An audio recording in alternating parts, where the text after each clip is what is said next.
नमस्कार मित्रों, मैं पंडित कृष्ण गोपाल मिश्रा आज आप सबके बीच एक महत्वपूर्ण विषय रशिया और यूक्रेन की स्थिति पर ज्योतिषीय आकलन लेकर के उपस्थित हुआ हूँ। ये एक बहुत चिंतनीय विषय है और मौजूदा जो ग्रहों की स्थिति है वो निसंदेह आने वाले बड़े संकट की तरफ इशारा कर रहा है। इस कारण इस विषय पर मैं आप सबके बीच उपस्थित हुआ हूँ। तो तुरंत मैं विषय पे आना चाहूँगा। अभी हम बात करते हैं आने वाले ग्रहों की स्थिति पे। आने वाले जो ग्रहों की स्थिति है वो है शनि और मंगल की युति, और साथ में आने वाले दिनों में मकर राशि में बुध, शुक्र, शनि, मंगल एक साथ एकत्रित हो रहे हैं मकर राशि में। ये जो संयोग है ये खराब संयोग है और ये संयोग निश्चित तौर पे तनाव का सूचक होता है। रसिया और यूक्रेन का जो मुद्दा है ये मुद्दा तो 4 दिसंबर के बाद से ही ज़्यादा गरमाना शुरू हो गया था। यानी रसिया ने 4 दिसंबर से ही प्लानिंग कर ली थी अटैक करने की, लेकिन अभी जो करंट समय है खास करके 10 फरवरी के बाद से ज़्यादा ख़राब स्थिति बनती जा रही है। और ये हफ्ता जो अभी जो कमिंग हफ्ता है वो बहुत ख़राब स्थिति की तरफ जा रहा है। क्यों? क्योंकि अगर हम रसिया के सूर्य कुंडली, रसिया के जो राजधानी है वहाँ से सूर्य कुंडली 2021 की से लेके 2022 तक की बनाते हैं तो इसमें जो ग्रहों की स्थिति है उस ग्रहों की स्थिति में वृश्चिक लगन बन रहा है और लग्न का जो स्वामी है वो अष्टम भाव में बैठा हुआ है, पंचम भाव में बुध बैठा हुआ है और तृतीय भाव में शनि बैठा हुआ है। शनि और राहु सप्तम भाव में मूल त्रिकोण बना रहा है। मंगल का अष्टम में होना और लग्न में केतु होना एक संकेत देता है कि किसी विवाद की तरफ इशारा करता है, किसी तनाव की तरफ इशारा करता है। अगर हम इसी के नवमांसा की तरफ अगर हम बात करें तो नवमांस चक्र में भी ऐसे ही वृश्चिक लगन की स्थिति बन रही है और लग्नाधिपति 12वें घर में बृहस्पति और मंगल के साथ पाया जा रहा है और अष्टम भाव में शनि और राहु एक साथ मजबूत हैं। तृतीयेश का शनि और राहु का अष्टम में होना किसी पड़ोसी देश में विवाद की स्थिति को उत्पन्न करता है। ये एक संकेत यहाँ मिल रहा है। इसी संकेत में अगर हम यूक्रेन की अगर हम बात करें तो यूक्रेन में भी जो ग्रहों की ताज़ा स्थिति दिखाई दे रही है वो भी सेम वृश्चिक लगन का ही है और वृश्चिक लगन में जो सारे ग्रहों की स्थिति लगभग वही है। सिर्फ यहाँ पर जो नवमांसा की स्थिति है वो ज़्यादा ख़राब स्थिति में दिखाई दे रही है और यहाँ पर जो है नवमांसा भी लगभग वही है, लेकिन यहाँ पर जो है चंद्रमा की जो पोजीशन है वो ज़्यादा ख़राब स्थिति में पहुँच जा रही है। इस कारण यूक्रेन के लिए ये समय ज़्यादा ख़राब कहा जाएगा। अगर हम यूक्रेन की स्थापना के आधार पर यूक्रेन की कुंडली बनावें तो हम देखेंगे कि यूक्रेन की जो स्थापना है वो 24 अगस्त 1991 के आधार पे 18 बजे शाम को 6 बजे की कुंडली के हिसाब से मकर लगन की कुंडली बन रही है। मकर लगन में शनि वक्री है, चंद्रमा के साथ पाया जा रहा है और अष्टम भाव में सूर्य, शुक्र, बृहस्पति और बुध एक साथ मजबूत ग्रह हैं और ये जो मजबूत स्थिति है अकारक ग्रहों की ये मारक क्षमता की तरफ इंडिकेट कर रहे हैं। दूसरी बात मकर राशि है तो निश्चित तौर पर राशि पे ही शनि गुजर रहा है तो जो यूक्रेन के लिए ख़राब स्थिति दे रहा है।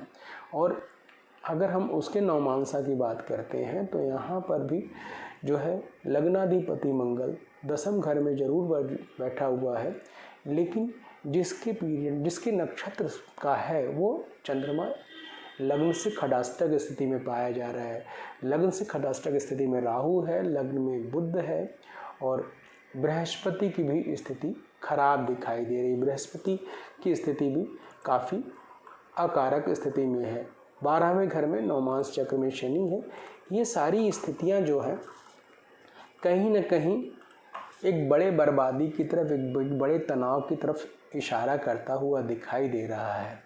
हालांकि यूक्रेन के लिए अब एक ख़राब स्थिति की तरफ जा रहा है। यूक्रेन जैसे ही, अगर हम 91 से 33-34 वर्ष की अवस्था की बात करें तो यूक्रेन जैसे लग रहा है 2 भागों में या 3 भागों में विभक्त होकर के कुछ हिस्सा अलग अलग हो जाए और एक डिस्टर्बेंस की तरफ बढ़ रहा है। लेकिन अभी जो करंट सिनेरियो है, इस सिनेरियो में यूक्रेन में एक बड़ी बर्बादी, तनाव की तरफ बढ़ रहा है। लेकिन ये है कि यूक्रेन भी कहीं कमज़ोर नहीं पड़ेगा। यूक्रेन एक अच्छा खासा मुकाबला करेगा और ये लड़ाई लंबी चलती हुई दिखाई दे रही है। मुख्य रूप ये है कि ये जो युद्ध है, ये जो तनाव है, ये प्रत्यक्ष और अप्रत्यक्ष दोनों तरीके से लड़ा जाएगा। कुछ कहीं फ्रंट पे लड़ा जाएगा, कहीं अप्रत्यक्ष तरह पे यूक्रेन में तनाव क्रिएट कर के 2 तरीके से साइकोलॉजिकल वार भी खेला जाएगा। रसिया की तरफ से एक तरफ अपनी ताकत का भय भी दिखाया जाएगा, दूसरा इंटरनल तरीके से उनके अपने अलगाववादी गुटों के द्वारा बार बार तनाव क्रिएट करके यूक्रेन में अस्थिरता और तनाव की स्थिति धीरे धीरे इस्टेब्लिशमेंट किया जाएगा। अभी जो करंट सिनेरियो है उसके हिसाब से मुझे ये दिख रहा है कि ये पीरियड जो है, कम से कम जब तक शनि और मंगल की युति चलेगी तब तक ये तनाव बरकरार रहेगा। ये हफ्ता तनाव से आगे बढ़ेगा, खास करके 22-23 तारीख से ही बड़ी ही ख़राब स्थिति के संकेत मिल रहे हैं। लेकिन 3 मार्च के बाद, 1 या 3 मार्च के बाद बहुत तेज़ी से तनाव की स्थितियां बढ़ती हुई दिखाई दे रही हैं।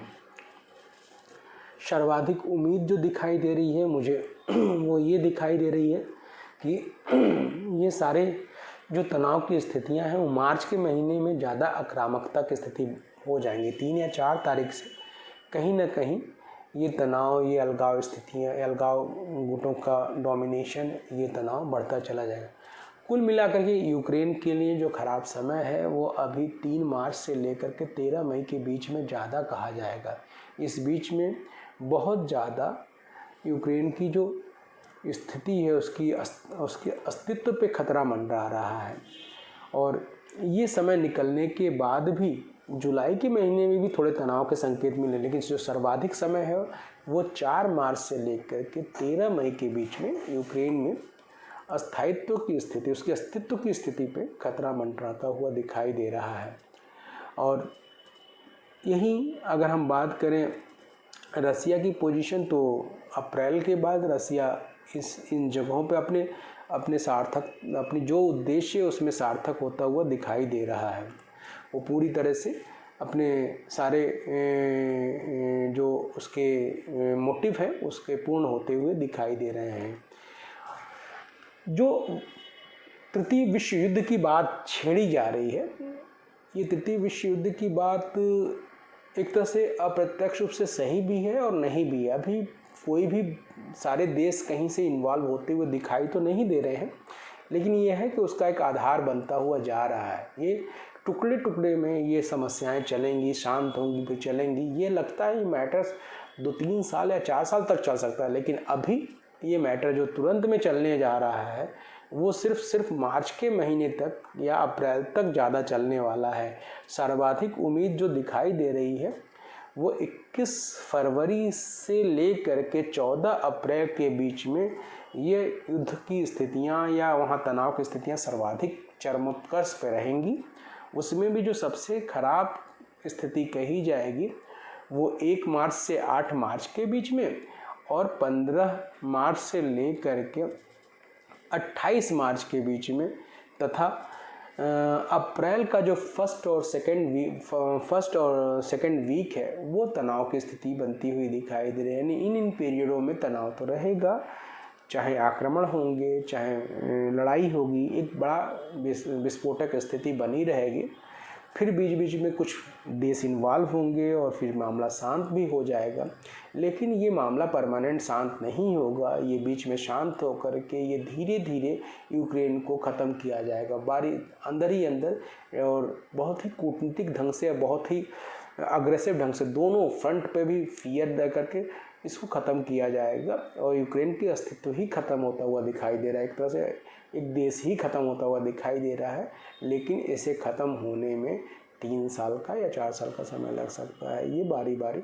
तो लेकिन फ़िलहाल अभी जो मेजर ये युद्ध का स्थितियाँ समझ में आ रही हैं, वो युद्ध की स्थितियाँ जो हैं वो इस फरवरी महीने से लेकर के अप्रैल महीने के बीच में दिखाई दे रही है, जिसमें मेजरली जो है 4 मार्च के बाद से ये गतिविधियां और तेज़ होंगी। अभी इस हफ्ते में भी 22 तारीख के बाद से ही गतिविधियां तेज़ होती हुई दिखाई दे रही हैं, और जैसे ही मंगल शनि एक हो जाएंगे मतलब मकर राशि में, तो और भी स्थितियां तेज़ होती हुई दिखाई दे रही हैं।